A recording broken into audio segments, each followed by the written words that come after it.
গোপালপুর নামে এক গ্রামে থাকত রূপা নামে এক ছোট্ট মেয়ে। বাবা ছিলেন একজন দিনমজুর কৃষক।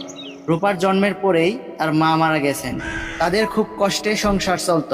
তাদের ঘরের পাশেই ছিল এক ঘন গভীর বন। গ্রামের লোকেরা বলতো সেখানে এক ভয়ঙ্কর দানবীয় ডাইনি বাস করে, যার চোখ দেখতে লাল আগুনের মতো আর গলায় যেন বজ্রপাতের মতো হুংকার আর গর্জন। একদিন রূপার বাবা হঠাৎ করেই প্রচণ্ড অসুস্থ হয়ে পড়লেন। বাড়িতে কোনো ঔষধ ছিল না, ঔষধ কেনার জন্য টাকাও নেই।